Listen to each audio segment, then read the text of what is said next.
Hello, everyone. This is Whitney Will from StarHearth Astrology.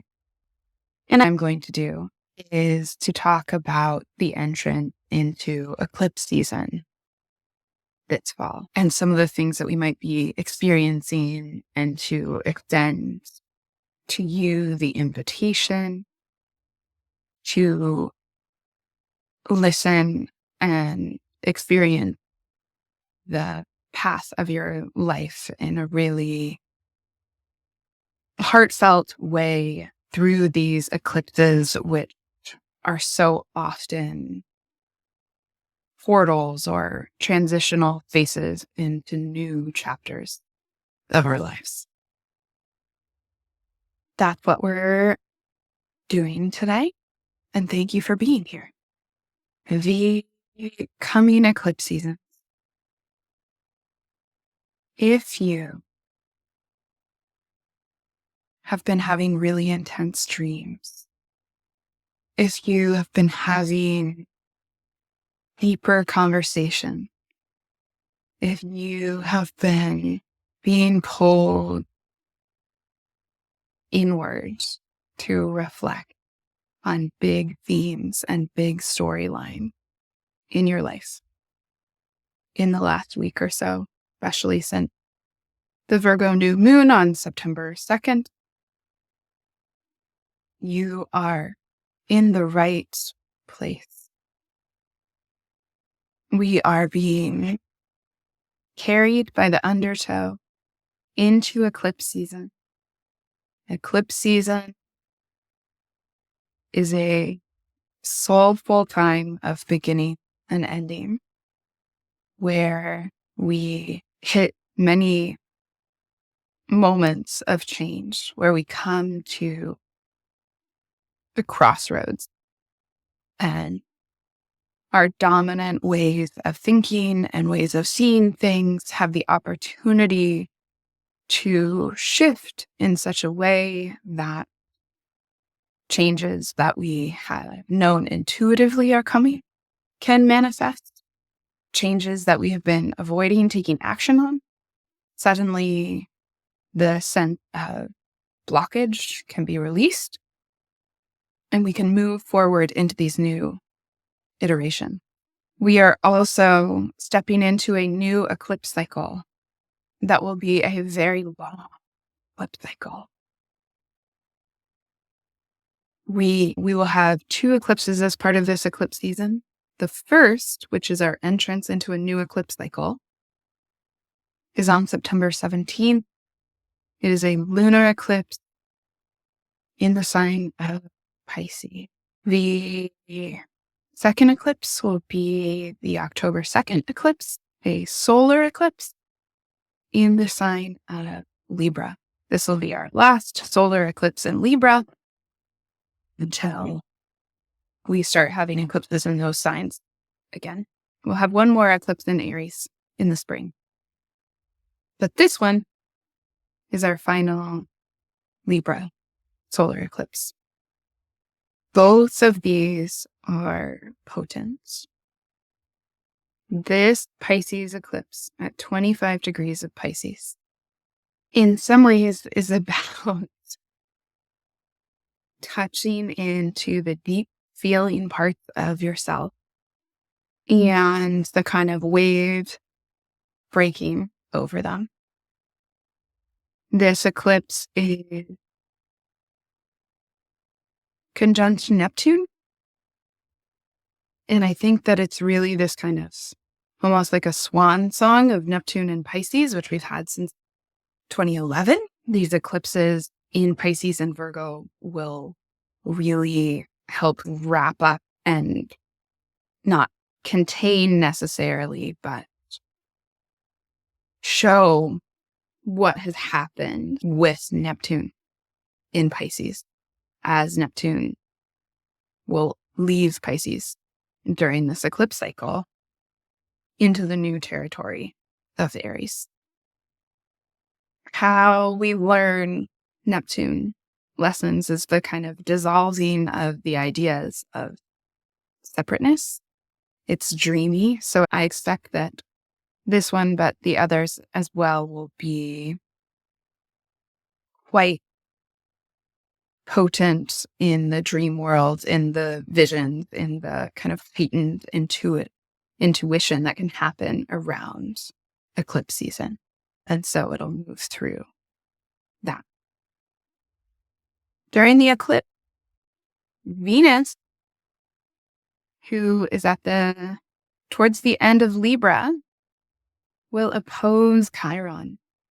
So we have our love and our values in fear of rejection, facing our broken heart in Chiron. But there's magic in it too, because Venus is conjunct the fixed star Spica, or Alpha Virginis, the brightest star in Virgo, the protector, the healer. So this is a very healing eclipse.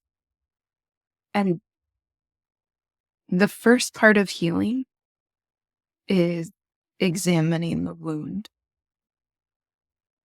The grief that might come during this eclipse could be tremendous. The thing to remember is that you are not being asked to carry the grief. You are not going to fill your little backpack with all the pain of the world and of your life and your history and the people that you can see around you that are struggling. That's not what we're doing. This is an eclipse where we look at those things and we let them wash over us. We experience what they are, and we go inside of ourselves to find the true response of our authentic self. And that is what healing is. In between the two eclipses, we are said to be in the dragon hole. Other astrologers have called this space the bardo, in between lives. There's an interesting quality where time seems to work differently. And so things can happen really fast, or things cannot happen at all. And so we're in the eclipse portal. And in my experience, these kind of machinations of fate, these kind of things that well up from our interiority and come as intuitions or insights that change the way that we see the world in front of us, can really happen. It's one of the reasons why this is my favorite time to do astrology readings for people, is in the eclipse portal. Because if we're dealing with something really deep or stuck or a really old story, this is the time when we can enter that space to address it and move it. October 2nd eclipse is also emotional in a different way. It's a solar eclipse, so it comes on a new moon. It's on the south node. So this is a new moon where we are nodding to the past and really starting a new chapter that's separate from something. This new moon is in a square to Mars in Cancer. Mars in Cancer is the long story that we're wrestling with. From when Mars went into Cancer in early September, all the way through Mars stationing retrograde in Leo, retrograding back into Cancer, and not quite leaving the space of its retrograde until May. So wherever the Cancer house is in your chart, right? This is the emotional resonance This is the grief. This is the holding on to regret and memory and sensitivity that makes us lash out in irritation, right? There is something stuck in that emotional space with this eclipse, right? If we are going to shed something from the past and forward, and yet, the way that we move forward is with Mars. We take different action. We make important decisions. And Mars is in the sign of memory and the past, right? There is a struggle, right? There is either a sacrifice of this old wound, which can feel in some ways like we're betraying something or we're abandoning some truth, or we try and drag the past into the present and into the future and risk repeating the same pattern. Mars squaring this eclipse, which is also conjunct Mercury. So there's also a Mars-Mercury square, these kind of harsh words, this challenge. Can I really take an action that goes again? This idea of this new harmony in this final South Node solar eclipse.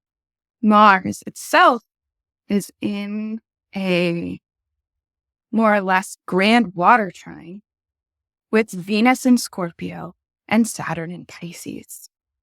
So we have Mars and Venus, the lovers, in the sky on the same team. Venus is in Mars's sign of Scorpio, and they are both trining Saturn in Pisces, which can give them this really important task of kind of redoing the internal structures, but can also sow doubt into the project. And Venus in Scorpio is very perceptive of what has a rotten core. So there is this kind of potentially pessimistic water trine of despair that weighs on this eclipse that otherwise, in some ways, is trying to let go of some of these pieces of the past to move into a more just future. This will be very obvious globally because this eclipse is the younger sister of the October 14th eclipse, which followed the October 7th attack, right? We will see movement in the Israeli-Palestine, just overwhelming, heartbreaking situation, right? And the question there is that both sides, both factions in that process have an overwhelming grief, have an overwhelming suspicion, have an overwhelming doubt in their own safety. And how do we, Libra, how do we create any kind of fairness when we are so involved, so rightly involved, carrying the emotional weight of our pain and our suffering and our sacrifice? And so that's a very public way to see it, right? It's going to affect our own personal charts in different ways. It is going to ask these very potent questions, and that Mars, that's almost into the pre-shadow of its retrograde on the eclipse, that's really on the eve of the pre-shadow, these questions, these issues are going to be carried into the Mars retrograde of this winter. This eclipse is opening a Pandora's box of sorts. And that is fine. That's fine. We move into new spaces and we move through forms. We metamorphosize to meet what is in front of us. And eclipses are part of that process. We will be revisiting eclipses. We'll have eclipse season again at the very end of March and the beginning of April. where we'll have a Virgo eclipse and an Aries eclipse, right? So we are straddling these two eclipse cycles.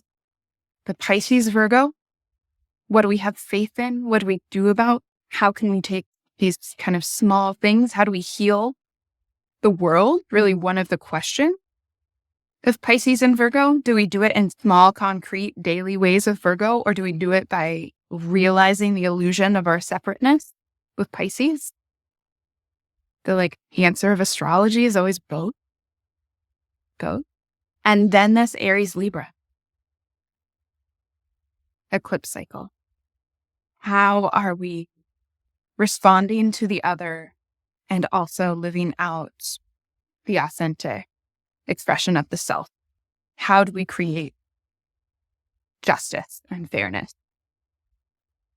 in the world? I mean, so this is this eclipse season is a potent journey to reflect on those things in deep personal ways and in larger collective ways. And the seeds that are sown here, we will live out through the Mars retrograde and through some of the other things coming. And there's also a kind of way in which some of these eclipses are helping us to round out these larger transits. Saturn in Pisces, but also Neptune in Pisces, as they'll both move into Aries next year. And and even Pluto is still in Capricorn for these eclipses.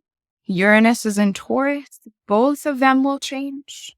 Pluto later on this year and Uranus next year. And when these outer planets are changing, we are moving into much different spaces collectively. And to have Pluto, Uranus, Neptune, and Saturn all changing signs in the face of a year brings us very much into a new world.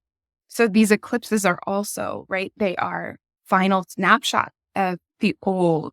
They are problem finders. They are finding the leaks. They are finding the pain that still exists there. They're finding the problems that will move our social, diplomatic, climate, right?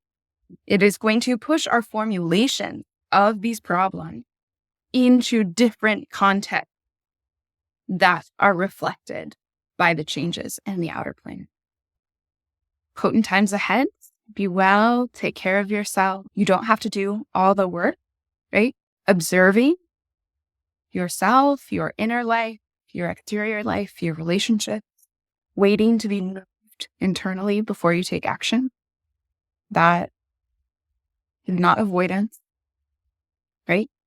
To pay deep attention to when things want to naturally move. And you'll know. Thank you for being here. Good luck with eclipse season. I'd love to work with you if this one is feeling potent and you'd like someone there with you. I will. See you later.